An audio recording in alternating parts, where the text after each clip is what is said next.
नमस्कार दोस्तों, एक बार फिर से आपका स्वागत है आपके अपने YouTube चैनल सूरवीर क्लासेज में। दोस्तों, आज इस वीडियो में हम भारत भूगोल के चैप्टर नंबर 2 जिसका नाम है भारत की नदियाँ, भारत की नदियों से बनने वाले सभी प्रश्न इस वीडियो के माध्यम से देखेंगे और ये प्रश्न पिछले एग्जाम में पूछे गए हैं। तो चलिए शुरू करते हैं आज की क्लास। और आज का पहला प्रश्न है, हिमालय पर्वत की नदियों की विशेषता है। वर्ष भर बहती है, खंडित प्रवाह रहता है, अंत में सभी बंगाली खाड़ी में मिलती है, दक्षिण से उत्तर की ओर बहती है। तो इसका सही आंसर रहेगा ऑप्शन नंबर 1, वर्ष भर बहती है। अब इस प्रश्न की व्याख्या देखते हैं। तो व्याख्या है, भारतीय अफवाह प्रणाली 3 भागों में विभाजित है। पहला है हिमालय नदियाँ, प्रायद्वीपीय नदियाँ, आंतरिक अफवाह क्षेत्र की नदियाँ। हिमालय क्षेत्र की अधिकांश नदियाँ हिमनदों से निकलने के कारण बारहमासी है, जबकि प्रायद्वीपीय भारत की अधिकांश नदियाँ वर्ष पर आधारित है। अब चलिए दूसरा प्रश्न देखते हैं। गंगा नदी का दूसरा नाम क्या है? दिल्ली पुलिस कांस्टेबल एग्जाम 2014 में पूछा गया था। सप्तनदी, भागीरथी, सावित्री, भद्रावती। तो इसका सही आंसर रहेगा ऑप्शन नंबर 2, भागीरथी। अब इस प्रश्न की व्याख्या देखते हैं। आप चाहो तो इस व्याख्या की स्क्रीनशॉट भी ले सकते हो। तो व्याख्या है, गंगा भारत की सबसे लंबी नदी है जिसकी लंबाई 2525 किलोमीटर है। इसका उद्गम गंगोत्री हिमानी से होता है। टिहरी में इसे भिलंगना और देवप्रयाग में अलकनंदा कहते हैं। भागीरथी और अलकनंदा का संयुक्त रूप ही गंगा कहलाता है।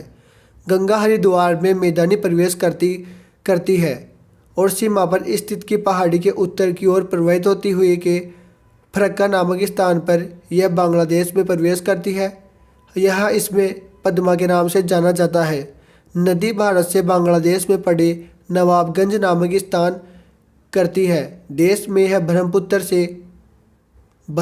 से मिलती है, फिर से संयुक्त धारा आगे चलकर मेघना में मिल जाती है एवं धन्ना से ही यह नदी बंगाल की खाड़ी में अपने जल का ग्रहण करती है और अपने मुहाने पर विश्व के सबसे बड़े डेल्टा का निर्माण करती है। गंगा ब्रह्मपुत्र का यह डेल्टा हुगली और नदियों के संगम पर बनता है। अब चलिए अगला प्रश्न देखते हैं। चलिए अगला क्वेश्चन है, भागीरथी अलकनंदा से मिलती है। संस्कृत शिक्षा एग्जाम 2015 में पूछा गया था। देवप्रयाग में, विष्णुप्रयाग में, कर्णप्रयाग में, रुद्रप्रयाग में। तो इसका सही आंसर रहेगा ऑप्शन नंबर 1, देवप्रयाग में। चलिए अगला क्वेश्चन, भारत की किस नदी में डुबकी लगाने पर आत्मा की शुद्धि होने का विश्वास किया जाता है? राजस्थान पुलिस कांस्टेबल एग्जाम 2018 में पूछा गया था। ब्रह्मपुत्र में, गंगा में, यमुना में, कृष्णा में। तो इसका सही आंसर रहेगा ऑप्शन नंबर 2, गंगा में। दोस्तों, आपको कमेंट बॉक्स में हमें यह ज़रूर बताना है कि आपके इन सभी प्रश्नों में से कितने % सही होते हैं। चलिए अगला प्रश्न, रुद्रप्रयाग किन नदियों के संगम पर अवस्थित है? PCI एग्जाम 2021 में पूछा गया था। भागीरथी और अलकनंदा पर, मंदाकिनी और अलकनंदा पर, नंदाकिनी और अलकनंदा पर, धौलीगंगा और अलकनंदा पर। तो इसका सही आंसर रहेगा ऑप्शन नंबर 2। चलिए अगला प्रश्न, कर्णप्रयाग संगम है भागीरथी व अलकनंदा पर, भागीरथी व पिंडर का, घोड़ो गंगा व अलकनंदा पर, अलकनंदा व पिंडर का। तो इसका सही आंसर रहेगा ऑप्शन नंबर 4, अलकनंदा व पिंडर का। अब इस प्रश्न की व्याख्या देखते हैं। कर्णप्रयाग उत्तराखंड राज्य के अंतर्गत गढ़वाल मंडल के चमोली जिले का एक कस्बा है। यह अलकनंदा तथा पिंडर नदियों के संगम पर स्थित है। पिंडर का एक नाम कर्णगंगा भी है, जिसके कारण इस तीर्थ संगम का नाम कर्णप्रयाग पड़ा। चलिए अगला क्वेश्चन, कोसी एवं कालीसिंध नदियाँ जिस प्रवाह तंत्र से जुड़ी है वह कौन सा है? सिंध नदी, आंतरिक प्रवाह है, ब्रह्मपुत्र नदी, गंगा नदी। तो इसका सही आंसर रहेगा ऑप्शन नंबर 4, गंगा नदी। चलिए इस प्रश्न की व्याख्या देखते हैं। गंगा के दाहिने तट पर आकर मिलने वाली प्रमुख सहायक नदियाँ हैं। उनमें से पहली है यमुना, इसकी सहायक चंबल, बेतवा, कालीसिंध, केन, बाणगंगा। सोन और पूना बाएं तट की प्रमुख सहायक नदियाँ हैं। रामगंगा, गोमती, घाघरा, राप्ती, गंडक, कोसी और महानंदा। चलिए अगला प्रश्न, निम्नलिखित नदियों में से कौन सी एक गंगा में दक्षिण की ओर से नहीं मिलती है? संस्कृत शिक्षा एग्जाम 2019 में पूछा गया था। सोन, यमुना, गोमती, पुनपुन। तो इसका सही आंसर रहेगा ऑप्शन नंबर 3, गोमती। चलिए अगला प्रश्न। टिहरी पनबिजली कॉम्प्लेक्स निम्नलिखित में से किस एक नदी पर अवस्थित है? सेकेंड ग्रेड एग्जाम उर्दू 2011 में पूछा गया था। अलकनंदा, भागीरथी, धौलीगंगा, मंदाकिनी। तो इसका सही आंसर रहेगा ऑप्शन नंबर 2, भागीरथी।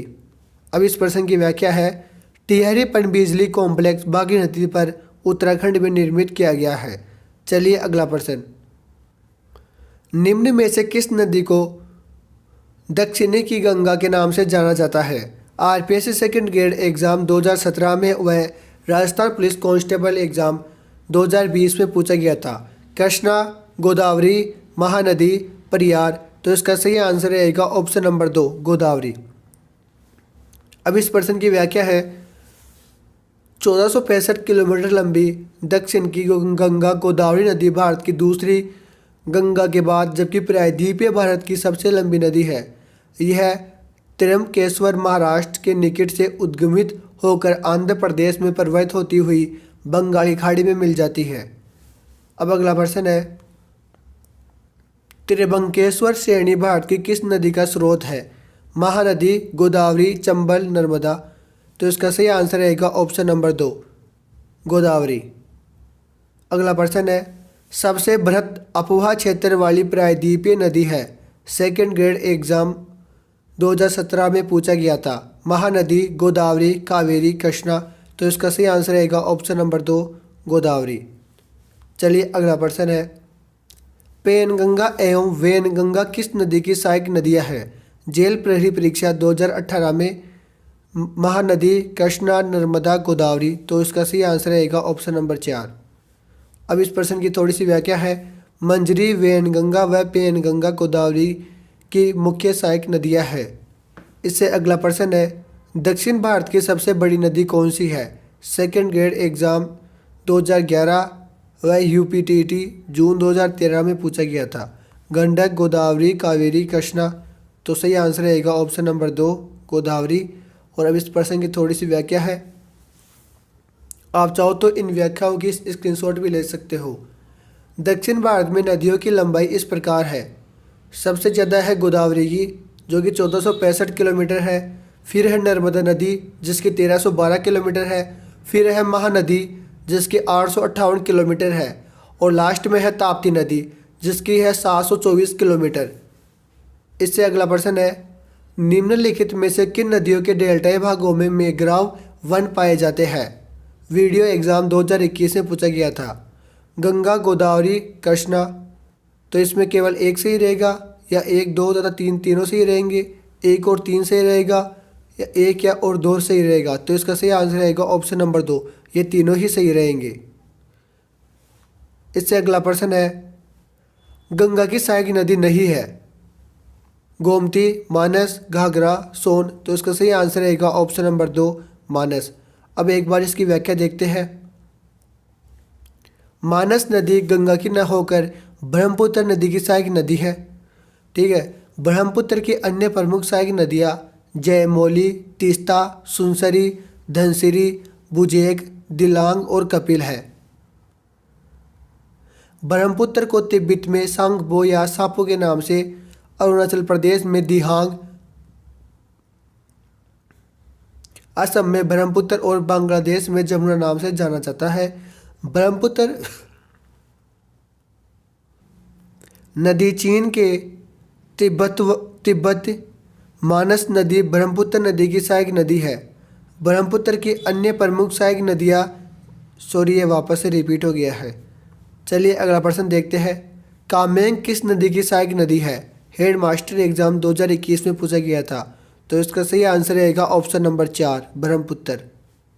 चलिए अगला प्रश्न, जो कि पुलिस कांस्टेबल एग्जाम 2005 में पूछा गया था। निम्न में से किस नदी को सांगपो के नाम से जाना जाता है? गंगा, ब्रह्मपुत्र, नर्मदा, सिंधु। तो इसका सही आंसर रहेगा ऑप्शन नंबर 2, ब्रह्मपुत्र। अगला क्वेश्चन है, कपिली जिसके सहायक नदी है वह है। RS प्री एग्जाम 2010 में पूछा गया था। गंडक, कोसी, गंगा, ब्रह्मपुत्र। तो इसका सही आंसर रहेगा ऑप्शन नंबर 4 ब्रह्मपुत्र। अब इस प्रश्न की व्याख्या है, कपिल नदी ब्रह्मपुत्र नदी की सहायक है। कामरूप नगर इसी नदी पर अवस्थित है या स्थित है। अगला प्रश्न है, सिंधु नदी का उद्गम स्थल है। आसाम, कैलाश, कश्मीर, मानसरोवर। तो इसका सही आंसर रहेगा ऑप्शन नंबर 4 मानसरोवर। अब इस प्रश्न की व्याख्या है, सिंधु नदी तंत्र यह संसार की सबसे बड़ी नदी द्रोणियों में से एक है। इसकी लंबाई 3880 किलोमीटर है तथा भारत में इसकी लंबाई 1134 किलोमीटर, बोले तो 1134 किलोमीटर है। अब और सिंधु नदी का उद्गम स्थान की बात करते हैं तो उद्गम स्थान तिब्बती क्षेत्र में कैलाश पर्वत श्रेणी में पोकचू के निकट एक हिमनद से होता है। तिब्बत में इसे सिंगी, खबान तथा शेरमुख कहते हैं। दोस्तों, आप हमें कमेंट बॉक्स में यह ज़रूर बताना कि आपको हमारा ये कंटेंट कैसा लगा, और अगर आपको इन सभी प्रश्नों की PDF चाहिए तो हमारे टेलीग्राम चैनल से जुड़िए जिसकी लिंक डिस्क्रिप्शन बॉक्स में दी गई है। चलिए अगला प्रश्न देखते हैं। निम्न नदियों में से कौन सी नदी बंगाली खाड़ी में गिरती है? तो इसका सही आंसर रहेगा ऑप्शन नंबर 2 सुवर्ण रेखा। अब इसकी एक बार व्याख्या देखते हैं। सुवर्ण रेखा या सुवर्ण रेखा भारत के झारखंड, पश्चिम बंगाल और उड़ीसा राज्यों में बहने वाली एक नदी है। यह उत्तर पूर्वी की ओर बढ़ती हुई मुख्य पठार को छोड़कर प्रपात के रूप में गिरती है। इस प्रपात झरना को हुंडरू जलप्रपात कहते हैं। यह पूर्व पश्चिम की ओर टेढ़ी मेढ़ी बहती हुई भालेश्वर नामक स्थान पर बंगाली खाड़ी में गिरती है। चलिए अगला प्रश्न देखते हैं। शिप्रा नदी के तट पर बसे किस शहर में कुंभ मेला में लगता है? दिल्ली पुलिस कांस्टेबल एग्जाम 2014 में पूछा गया था। नासिक, हरिद्वार, उज्जैन, प्रयाग। तो इसका सही आंसर रहेगा ऑप्शन नंबर 3 उज्जैन। अब इसकी एक बार व्याख्या देखते हैं। कुंभ मेले का आयोजन नासिक जो कि महाराष्ट्र में है, प्रयागराज इलाहाबाद उत्तर प्रदेश, हरिद्वार उत्तराखंड व उज्जैन मध्य प्रदेश में 12-12 वर्ष के अंतराल पर होता है। अब अगला प्रश्न है, नर्मदा नदी निम्न में से कहाँ से शुरू होती है? दिल्ली पुलिस कांस्टेबल एग्जाम 2014 में पूछा गया था। मेरभार, अमरकंटक, डिंडोरी, इलाहाबाद। तो सही आंसर रहेगा ऑप्शन नंबर 2 अमरकंटक। अब इस प्रश्न की एक बार व्याख्या देखते हैं। नर्मदा नदी मैकाल पर्वत में अमरकंटक की पहाड़ियों से निकलकर पश्चिम की ओर 1312 किलोमीटर चलकर खंबात की खाड़ी अरब सागर में जा मिलती है। दक्षिण में सतपुड़ा और उत्तर में विंध्याचल श्रेणियों के मध्य यह अंश घाटी में बहती हुई संगमरमर की चट्टानों में खूबसूरत पहाड़ और जबलपुर जो कि मध्य प्रदेश के निकट धुआंधार जलप्रपात कपिलधारा प्रपात बनाती है। घाघरी व हिरण प्रताप की इस नदी की अन्य प्रसिद्ध प्रपात है। नर्मदा नदी की मुख्य सहायक नदियों में हालन नदी, बंजार नदी, बरना नदी और तवा नदी मुख्य है। गुजरात राज्य के बड़ौद जिले में सरदार सरोवर परियोजना नर्मदा नदी पर ही बनाई गई है। सरदार सरोवर बांध गुजरात राज्य की जीवन रेखा है। अब चलिए अगला प्रश्न देखते हैं। भारतीय प्रायद्वीपीय पठार में पश्चिम की ओर बहने वाली नदियाँ कौन कौन सी है? दिल्ली पुलिस कांस्टेबल एग्जाम 2017 में पूछा गया था। नर्मदा, कावेरी, गोदावरी, कृष्ण। तो इसका सही आंसर रहेगा ऑप्शन नंबर 1 नर्मदा। चलिए अब अगला प्रश्न देखते हैं। तवा नदी किस सहायक नदी है? नर्मदा, महानदी, ताली या तापी, सोन। तो इसका सही आंसर रहेगा ऑप्शन नंबर 1 नर्मदा। अगला प्रश्न है, निम्न में से भारत की कौन सी नदी एक विभ्रंश घाटी से होकर बहती है? गंगा, नर्मदा, कावेरी, कृष्णा। तो सही आंसर रहेगा ऑप्शन नंबर 2 नर्मदा। अगला प्रश्न है, भारत में पूर्व से पश्चिम की ओर बहने वाली सबसे लंबी नदी है? लूनी, साबरमती, तासी, नर्मदा। तो सही आंसर रहेगा ऑप्शन नंबर 4 नर्मदा। चलिए अगला प्रश्न, तीस्ता नदी का उद्गम किस राज्य में है? जेल प्रेरी परीक्षा 2018 में पूछा गया था। मेघालय, त्रिपुरा, सिक्किम, मणिपुर। तो सही आंसर रहेगा ऑप्शन नंबर 3 सिक्किम। अब इसकी एक बार छोटी सी व्याख्या है वो देखते हैं। तीस्ता नदी भारत के सिक्किम तथा पश्चिमी बंगाल राज्य तथा बांग्लादेश से होकर बहती है।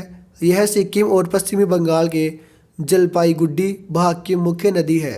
पश्चिमी बंगाल में यह दार्जिलिंग जिले में बहती है। तीस्ता नदी को सिक्किम और उत्तरी बंगाल की जीवन रेखा कहा जाता है। चलिए अगला प्रश्न, जो नदी शेष अन्य से भिन्न है वह है। RS प्री एग्जाम 1999 में पूछा गया था। नर्मदा, सिंधु, ताप्ती, महानदी। तो इसका सही आंसर रहेगा ऑप्शन नंबर 1 नर्मदा। अब चलिए इसकी व्याख्या देखते हैं। नर्मदा, सिंधु और ताप्ती नदियों का मुहाना अरब सागर में है, जबकि महानदी बंगाली खाड़ी में अपने डेल्टा का निर्माण करती है। इस आधार पर महानदी 3 अन्य से भिन्न है। सिंधु नदी का उद्गम स्रोत भारत के बाहर है, जबकि अन्य नदियों का स्रोत भारत में ही है। अतः विकल्प 2 एवं 4 सही रहेगा। चलिए अगला प्रश्न देखते हैं। निम्न में से कौन सी नदी मुहाना बनाती है? नर्मदा, कृष्णा, महानदी और गोदावरी। तो इसका सही आंसर रहेगा ऑप्शन नंबर 1 नर्मदा। अगला प्रश्न है, भाखड़ा, नांगल, हीराकुंड और कोसी परियोजना क्रमशः नदियों पर स्थित है। पटवार एग्जाम 2021 में पूछा गया था। व्यास, महानदी गोदावरी, गोदावरी महानदी कोसी, सतलज महानदी कोसी, सतलज महानदी पूर्णा। तो इसका सही आंसर रहेगा ऑप्शन नंबर 3 सतलज महानदी व कोसी। चलिए अगला प्रश्न देखते हैं। बाणसागर पनबिजली परियोजना कहाँ पर स्थित है? पटवार एग्जाम 2021 में पूछा गया था। तो इसका सही आंसर रहेगा ऑप्शन 1 मध्य प्रदेश में। प्रायद्वीपीय भारत की निम्नलिखित नदियों में से कौन सी लंबाई में सबसे छोटी है? PTI एग्जाम 2015 में पूछा गया था। नर्मदा, कृष्णा, गोदावरी, महानदी। तो इसका सही आंसर रहेगा ऑप्शन नंबर 4 महानदी। अब इसकी व्याख्या है। महानदी छत्तीसगढ़ के धमतरी के निकट सिहोर के पास से मिल निकलती है और दक्षिण पूर्व की ओर उड़ीसा से बहती हुई अपना जल बंगाल की खाड़ी में विसर्जित करती है। ब्राह्मणी और वेतरणी इनकी सहायक नदियां हैं। संबलपुर और कटक इस नदी के किनारे पर स्थित है। तेल नदी बाई ओर से इसकी मुख्य सहायक नदी है। अगला प्रश्न है,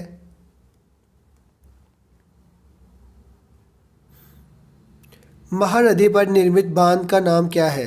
RS प्री एग्जाम 1994 व 95 में पूछा गया था। भाखड़ा बांध, गांधी सागर बांध, हीराकुंड बांध, तुंगभद्रा बांध।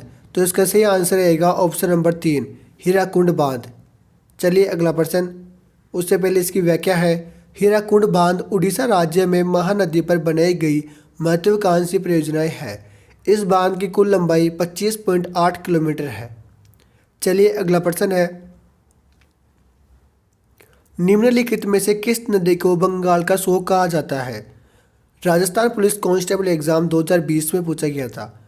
महानदी, कोसी नदी, गंडक नदी और दामोदर नदी। तो इसका सही आंसर रहेगा ऑप्शन नंबर 4 दामोदर नदी।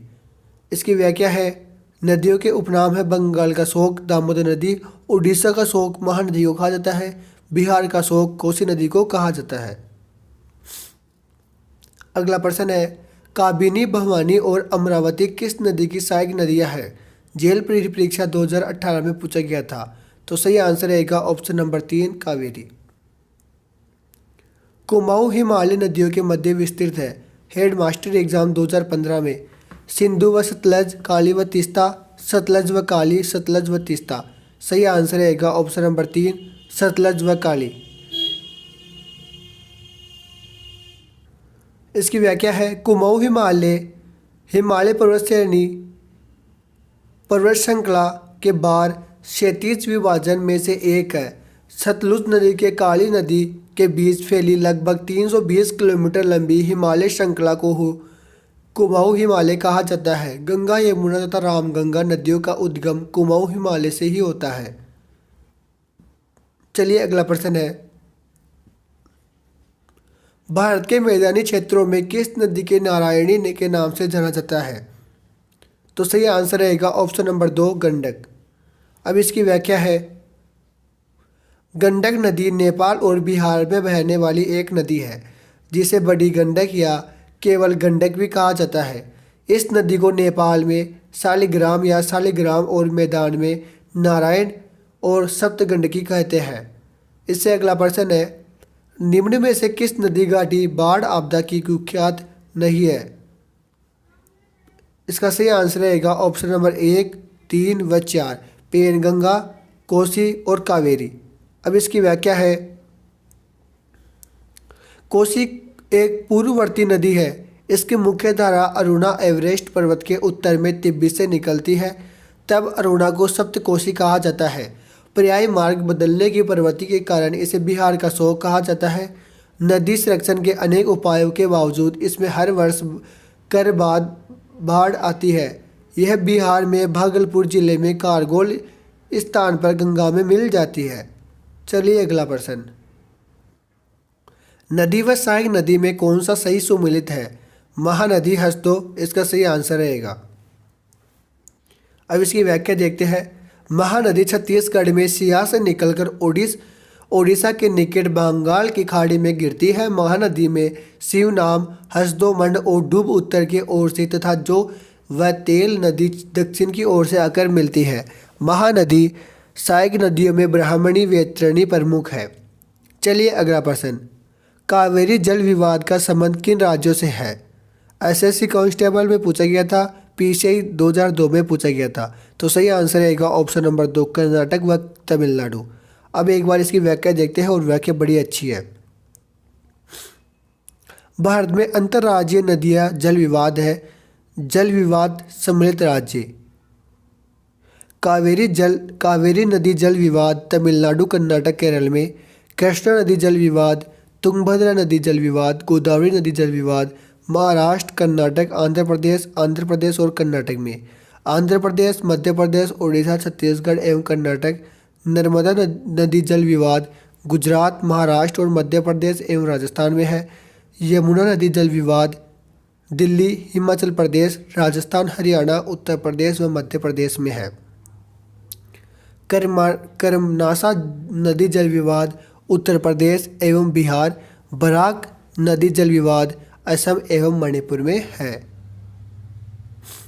हिमाचल प्रदेश बांध अब सतलज नदी पर बनाया जा रहा है। इस बांध को बनाने का मुख्य उद्देश्य क्या है? ऑप्शन नंबर 1 सही आंसर रहेगा, भाखड़ा बांध में आने वाली तलछटी मिट्टी को रोकना। अब इसकी व्याख्या है, बड़े आकार के बांधों की प्रमुख समस्या है जलाशय में अवसादों का जमाव, जिसके परिणामतः बांधों की आयु घटती है। इस बांध कमज़ोर हो जाते हैं। अगला प्रश्न है, हुसैन सागर और उस्मान सागर जिले किस राज्य में स्थित है? जेल प्रेरी एग्जाम 2018 में पूछा गया था और इसका सही आंसर रहेगा ऑप्शन नंबर 4, तेलंगाना। अब इसकी व्याख्या देखते हैं। हुसैन सागर एवं उस्मान सागर तेलंगाना में स्थित है। हुसैन सागर मूसी नदी की सहायक नदी पर 1562 में निर्मित किया गया था। यह हैदराबाद को अपने जुड़ाव नगर सिकंदराबाद में अलग करती है। उस्मान सागर जलाशय का निर्माण मूसी नदी पर 1920 में पूरा किया गया था। अब अगला प्रश्न है, निम्नलिखित में से सरयू नदी के किनारे कौन सा शहर स्थित है? पटना, इलाहाबाद, अयोध्या, वाराणसी। तो सही आंसर रहेगा ऑप्शन नंबर 3, अयोध्या। अगला प्रश्न है, सतलज नदी के किनारे पर कौन सा शहर स्थित नहीं है? चंडीगढ़, फिरोजपुरा, लुधियाना, नैन देवी। तो फिरोजपुरा भी है, लुधियाना भी है और नैनी देवी भी है। तो इसका सही आंसर रहेगा ऑप्शन नंबर 1, चंडीगढ़ स्थित नहीं है। अगला प्रश्न है, भारत के किस बंदरगाह का नाम बदलकर डॉक्टर श्याम प्रसाद मुखर्जी बंदरगाह किया गया? कांडला बंदरगाह ट्रस्ट, मुंबई बंदरगाह ट्रस्ट, कोलकाता बंदरगाह ट्रस्ट, चेन्नई बंदरगाह ट्रस्ट। तो सही आंसर रहेगा ऑप्शन नंबर 3, कोलकाता बंदरगाह ट्रस्ट। इसकी व्याख्या है, 3 जून 2020 को कोलकाता बंदरगाह पश्चिम बंगाल का नाम बदलकर डॉक्टर श्याम प्रसाद मुखर्जी न्याय करके मंजूरी प्रदान की गई। चलिए अगला प्रश्न, किस शहर में भारत की प्रथम अंडर वाटर मेट्रो शुरू की जानी है? कोच्चि, चेन्नई, कोलकाता, मुंबई। तो सही आंसर रहेगा ऑप्शन नंबर 3, कोलकाता।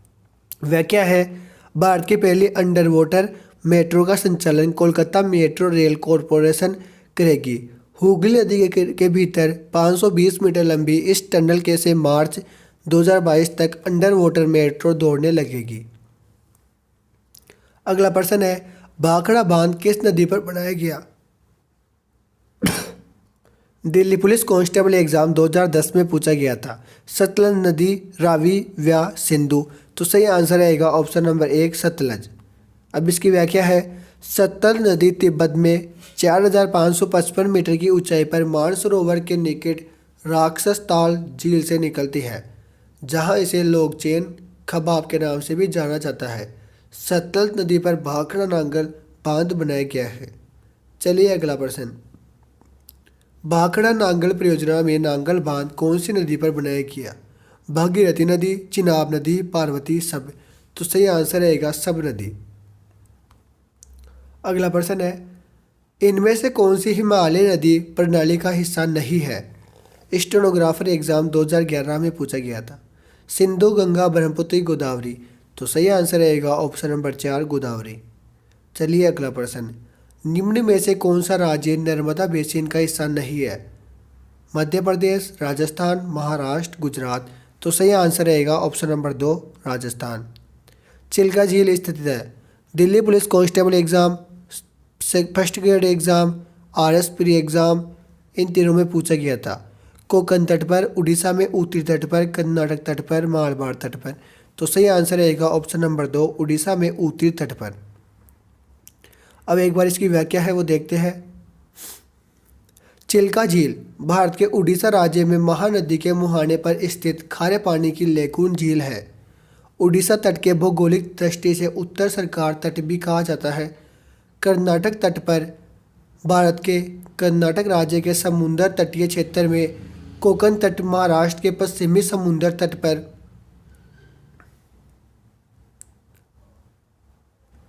केरल के पश्चिमी समुद्री तट क्षेत्र पर फैला है।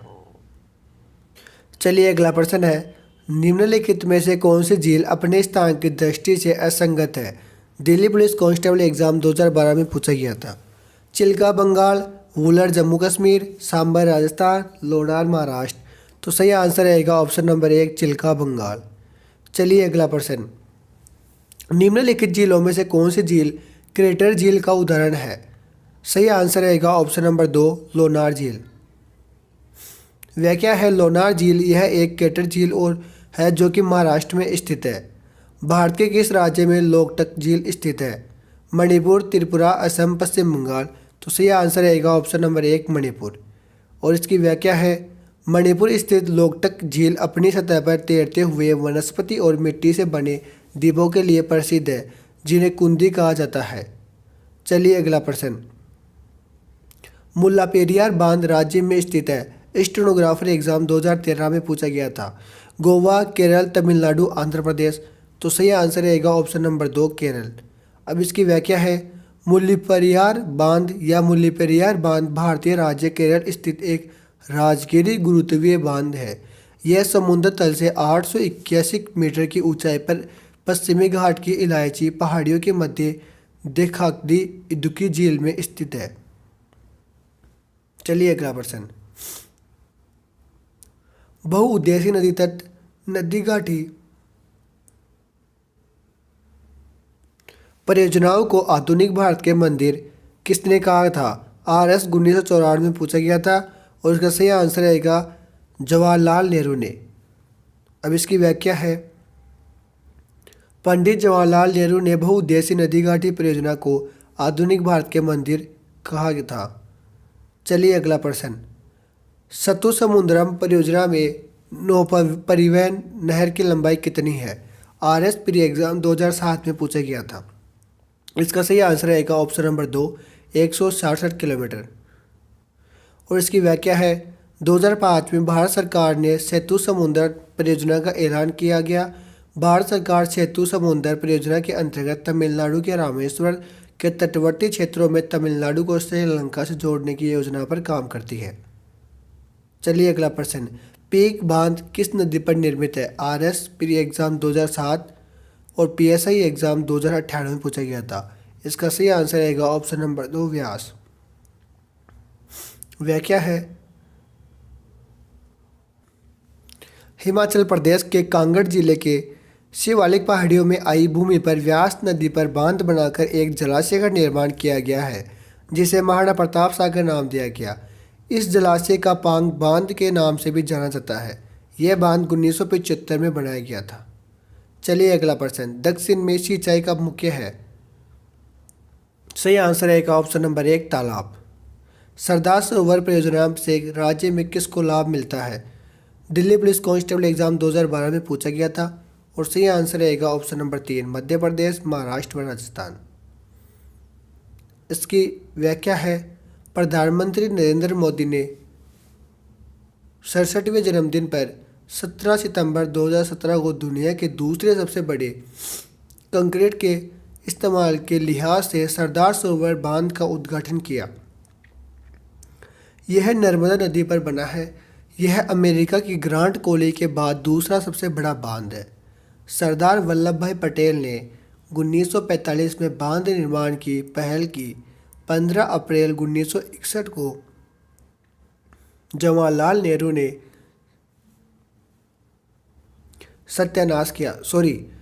शिलान्यास किया। नर्मदा जिले में केवड़िया में स्थापित यह बांध आकार की दृष्टि से विश्व का दूसरा बड़ा बांध है। यह मध्य प्रदेश, महाराष्ट्र, राजस्थान की संयुक्त परियोजना है। चलिए अगला प्रश्न, भारत का सर्वाधिक ऊंचा अर्थफील्ड बांध है। सही आंसर रहेगा ऑप्शन नंबर 3 टिहरी बांध। और इसकी व्याख्या है, टिहरी बांध टिहरी विकास परियोजना का एक प्राथमिक बांध है जो उत्तराखंड राज्य के टिहरी जिले में स्थित है। इसे विश्व राम तीर्थ सागर बांध भी कहते हैं। यह बांध हिमालय के 2 महत्वपूर्ण नदियों पर बना है, जिनमें से एक गंगा नदी की प्रमुख सहयोगी नदी है भागीरथी तथा दूसरी भिलंगना नदी है, जिनके संगम पर इसे बनाया गया है। टिहरी बांध भारत का सबसे ऊंचा तथा विशालकाय बांध है। यह भागीरथी नदी पर 260.5 मीटर की ऊंचाई पर बना है। चलिए अगला प्रश्न, निम्नलिखित में से कौन 2 भारतीय राज्यों की साझेदारी वाली झील है? वनरक्षक एग्जाम 2013 में पूछा गया था। सही आंसर है ऑप्शन नंबर 4 मानसरोवर झील तिब्बत में अवस्थित है। सतलज, सिंधु और पुत्र इसके आसपास के क्षेत्र में निकलकर विभिन्न दिशाओं में प्रवाहित होती है। अगला प्रश्न है, निम्नलिखित में से किस नदी का उद्भव भारतीय क्षेत्र में नहीं होता? पुलिस कांस्टेबल एग्जाम 2017 में पूछा गया था। सही आंसर रहेगा ऑप्शन नंबर 3 ब्रह्मपुत्र। अगला प्रश्न है, निम्न में से कौन सी नदी का उद्गम मानसरोवर झील के निकट नहीं है? सही आंसर रहेगा ऑप्शन नंबर 4 चिनाब। अगला प्रश्न है, वेम्बना है।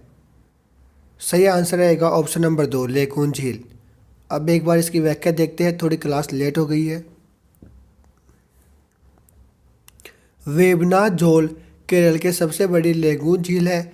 यह 96 किलोमीटर लंबी तथा 14.48 किलोमीटर चौड़ी है। केरल के कोट्टायम, अलकपुजा एवं अनाकुलम झीलों की समस्याओं को वेबना झील स्पर्श करती है। दोस्तों अगली क्लास आपको ऐसे ही राजस्थान के इतिहास की मिलेगी। थोड़ी मेरी तबीयत खराब होने के कारण मैं अभी 5 से 6 दिन तक क्लास नहीं डाल पाया था, उसके लिए माफ़ी मांगता हूँ और ऐसी ही कंटिन्यू क्लास आपके लिए बनी रहेगी। चलिए अगला प्रश्न है, भारत में विशालतम नदी मुख भूमि डेल्टा कौन सी है? राजस्थान पुलिस कांस्टेबल एग्जाम 2020 में पूछा गया था। सही आंसर रहेगा ऑप्शन 1 सुंदरवन नदी मुख भूमि डेल्टा। चलिए अगला प्रश्न, सोन निम्नलिखित में से किसकी सहायक नदी है? राजस्थान पुलिस कांस्टेबल एग्जाम 2020 में पूछा गया था। सही आंसर रहेगा ऑप्शन नंबर 3 गंगा। चलिए अगला प्रश्न, भारत में कौन सी नदी सबसे चौड़ी है? सही आंसर रहेगा ऑप्शन नंबर 2 पुत्र। भारत की सबसे बड़ी तटीय लंगून कौन सी है? सही आंसर रहेगा ऑप्शन नंबर 3 चिल्का झील। अगला लास्ट प्रश्न है, कौन सी नदी बंगाल की खाड़ी में प्रवाहित नहीं होती? तो सही आंसर रहेगा ऑप्शन नंबर 4 साबरमती। तो दोस्तों जैसे भी क्लास थी मैंने जितना हो सके उतना कंटेंट आपको प्रोवाइड किया है और जितना हो सके मुझे अच्छा कंटेंट मिला है। और कुछ लोग ऐसे भी हैं जो कमेंटों में आकर हमें ऐसे गाली देते हैं कि हमारा मनोबल टूट जाता है और क्लास डालने की इच्छा नहीं होती। दोस्तों, अगर आपको अच्छा लगे तो आप उस कंटेंट को लाइक कर सकते हो। मैं आपको ये नहीं बोलता कि करके ही जाओ, और मैंने कोई स्पेशल किसी एक व्यक्ति को टारगेट करके ये क्लास नहीं बनाई है। ये क्लास सबकी है, अच्छी लगती है तो अच्छी बात है, नहीं अच्छी लगती तो आप कमेंट में गाली भी नहीं दे सकते। तो दोस्तों, बस आज के लिए इतना ही। थोड़ी तबीयत ख़राब होने के कारण मैंने क्लास थोड़ी ज़्यादा करते और % मिलते, लेकिन जितने हो सके क्वेश्चन मैंने आपको प्रोवाइड किया है। और अगला जो भी चैप्टर है, जो भी जिस भी टॉपिक पर बनानी है, वो टॉपिक आप हमें कमेंट बॉक्स में ज़रूर बताएं। धन्यवाद दोस्तों, फिर मिलते हैं अगले क्लास में।